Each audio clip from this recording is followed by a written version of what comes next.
They said the mask could not cry, and it had no soul. But they were wrong. The first time Zina touched the mask, her hands shook like something inside her already knew it was cursed. It all started during Zina's 18th birthday. The rain had refused to fall, and the village air was heavy with dust and secrets. Her grandfather, the oldest man in Tampa village, Nigeria, called her into his hut and handed her a wooden box carved with strange symbols. "Take," he whispered, his voice dry and shaking. "This belonged to your great-grandmother. She wore it once, and never came back the same." Zina opened the box slowly. Inside was a mask so beautiful it hurt to look at. Polished gold wood, painted with silver and red clay, and keep changing its color and design, but its eyes were hollow. Empty and watching, she laughed nervously. "It's just a mask, Papa." His eyes widened in fear. "No.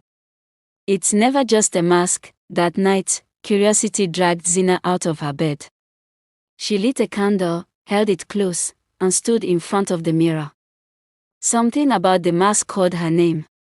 Not in a voice, but in a feeling, like a soft breeze blowing through her bones. She held it up and placed it on her face, and then, everything changed. She was no longer in her room, she was standing in a forest of shadows.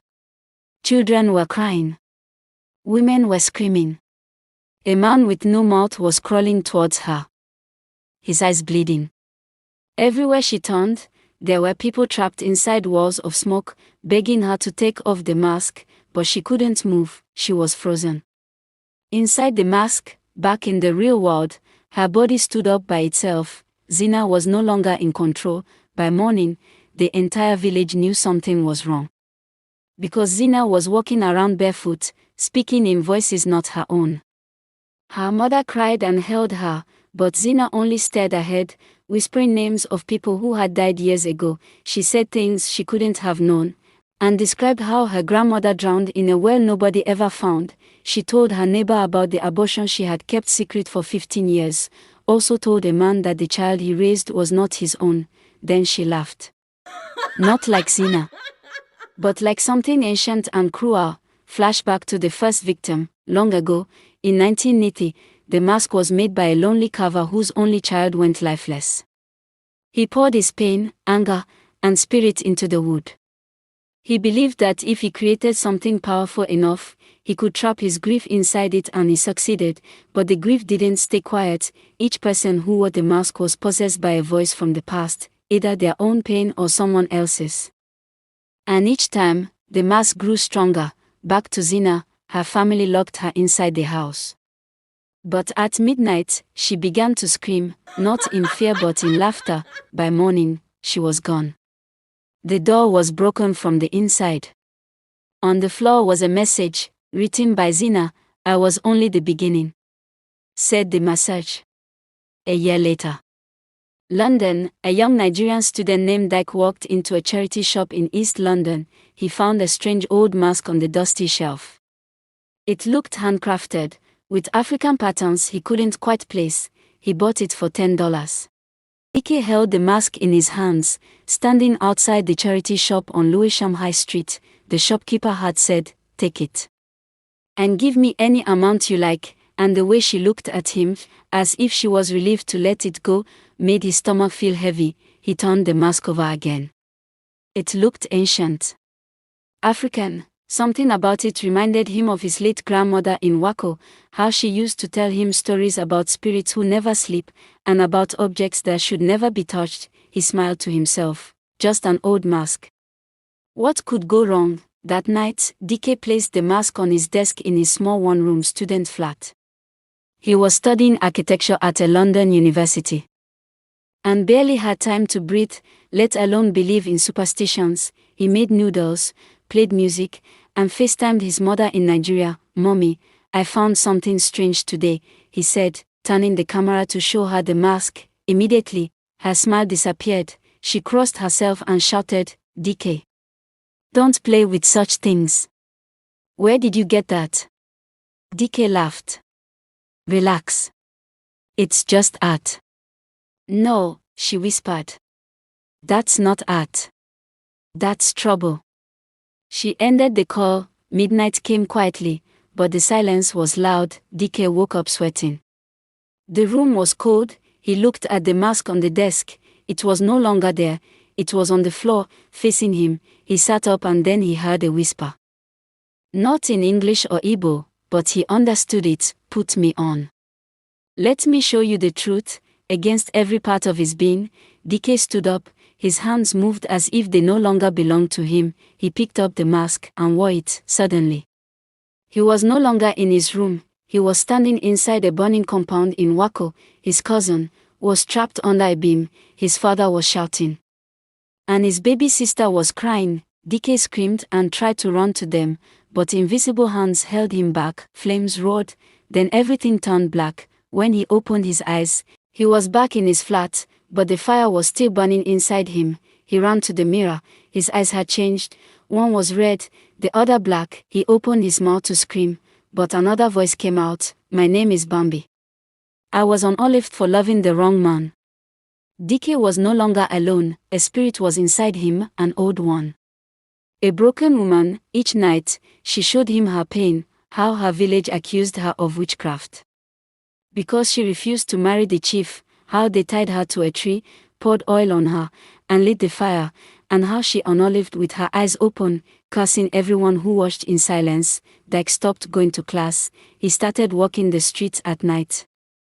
Whispering to strangers, he spoke things he had no way of knowing, like a woman's deeper secret and a man's crime. He said things that made people cry and they began to avoid him, except for one person, Ella, a kind-hearted Jamaican girl from Brixton who volunteered at the mental health center nearby. She saw DK sitting alone in the rain one day and offered him tea. You look like you're carrying too much pain, she said gently. He looked up, tears in his eyes. It's not mine, he whispered. It's hers. Ella believed him. She took him to a church in Peckham. They tried prayers and fasting. But the mask had become a part of his soul, and then, one night, he vanished. A week later, the news showed a body found near the Thames. No mask, just a note in DK's handwriting. Tell my mother I'm sorry. I just wanted to understand. I never knew pain could be alive. But the mask was not gone. It reappeared in a donation box at a school in Hackney. This time, a 14-year-old girl named Nia found it, and so, the curse began again. Nia was smart and quiet, always drawing in her sketchbook during break. She didn't talk much at school, especially since her dad left home last year and her mom stopped smiling. Her world was small. And her pain was hidden, until she saw the box. It was in the school's donation room with old books. Nia reached for it. The moment she touched it, a strange breeze passed through the room. The light flickered. Her heart skipped. The mask, same red eyes, same carved patterns and same silence. She quickly put it inside her bag. Nia didn't know why she felt drawn to it, but it felt familiar. Like it knew her. Like it had been waiting for her. That night, she sat alone in her room. Her mom was asleep on the sofa, still in her work uniform, holding a bottle of cheap wine. Nia looked at the mask on her table. She picked up her sketchbook and drew it. Line by line. I. Then she whispered, who are you? The wind outside stopped, and something answered inside her chest. I am everything they buried. She didn't remember putting it on, but suddenly, she was standing barefoot in the middle of a wide, red land. The sky was full of ashes. A child ran past her, bleeding. A woman screamed, holding a baby that didn't move. Why are you showing me this? Nia cried, and the mask answered, because you are one of us. Back in the real world, Nia woke up on the floor. But she was no longer the same. The change began. At school, she started speaking in languages she'd never learned. She painted pictures in art class that made her teachers cry. She described dreams that were memories of people long dead. Her best friend Miriam begged her to stop wearing the mask. It's making you sick, Miriam whispered one day in the toilets. You're not okay. Nia looked at her with strange calmness and said, Miriam, what if we're all just wearing the wrong masks? What if this one is finally the truth? The spirit inside Nia, her name was Ngozi, she had unalive during childbirth, locked in a hut, because the village believed her unborn baby was cursed. She cried for help but no one came. She gave up to a ghost screaming. The baby gave up to a ghost too. Inside her, her spirit had lived in silence, until now. Nia became her voice. She began drawing pictures of women in chains, and girls screaming behind closed doors. Her drawings were posted online. They went viral. People from all over the UK started asking, "Who is this girl? Why do her drawings feel like grief we forgot?" But not everyone was happy. The school called her mother. They said Nia was disturbing other students. They said her behavior was unusual and worrying. Her mother, tired and confused, shouted at her that night, "I don't understand you anymore, Nia. What is happening to you? Why are you acting like a stranger in my house?" Nia looked at her mother. Her voice changed. "I carry the pain of mothers who were never heard." Her mom dropped the plate in her hand and began to cry, and then it happened. One night, Nia disappeared, gone without a sound. In her room, they found the mask lying on the bed. Next to it, her final drawing, a girl standing in fire, holding hands with many other girls, all from different centuries, all with the same tear falling from their eyes, and below it, a message, "I wore the truth. Now I live in it." But the mask was not finished. It found its way to a second-hand market in Birmingham next, and a young boy named Ethan, whose brother had unalived in a police cell, touched it, and the fire began again. Ethan was only 12 years. He didn't speak much after his older brother, Malik, unalived in police custody. The report said Malik fell and hit his head, but Ethan knew the truth. His brother had called him the night before, whispering, "They're going to do something to me. Please tell Mom I love her." And then silence. That silence broke Ethan. He stopped playing football and stopped smiling.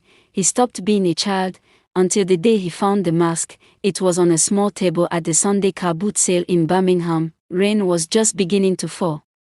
Ethan was walking with his mom, who was trying to distract him with sweets and old comics. He wandered off and saw a dusty box. Something inside it called to him. He reached in and pulled it out. The mask, still watching and hungry. Ethan felt it pull something from his chest, something cold and quiet that had lived in him since Malik's death. For the first time in months, Ethan felt something. He brought the mask home, didn't tell anyone. That night, he placed it under his bed, but at exactly 3 a.m., he heard Malik's voice crying and saying, "Ethan, why didn't you come?" Ethan shot up from bed, tears pouring from his eyes. He crawled to the mask, picked it up with shaking hands, and whispered, "Where is he? Show me." And the mask listened. Suddenly, Ethan was somewhere else. It was a white room. Cold, bright and empty. Malik was there, sitting on the floor, arms wrapped around his knees, blood running from his mouth. Ethan ran to him, but Malik couldn't see him or hear him, because he was stuck. Then the possession began. Ethan changed. He started hearing cries in the shower, started drawing police cells with blood on the floor, started talking to shadows. His mother found him sitting alone in the kitchen one night, staring at the wall. "What are you doing?" she asked gently. He looked at her and whispered, "Malik is not resting. None of them are."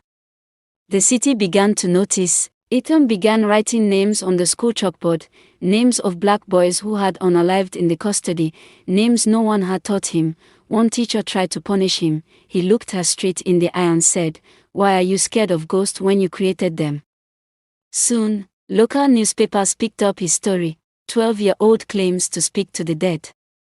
Some laughed and some called him crazy, but others began to listen, especially mothers who had lost their sons the same way. They began showing up at the school gates, holding photos, hoping Ethan could speak to them too. But Ethan was breaking. Each night, the voices grew louder. He couldn't sleep or eat. One day, Ethan collapsed in school. He was taken to hospital. He stayed there for 2 weeks, silent, eyes wide open, staring at nothing. The doctor said it was trauma, but his mother knew it was something older and deeper. She placed the mask in a box, locked it, and prayed. 1 month later, the mask was gone, but showed up again, after 3 days, this time in Manchester. At a youth poetry event, where a 17-year-old girl named Zara, who had never spoken in public, walked up to the stage, holding the mask, and when she spoke, the room went silent, then the whole city shook.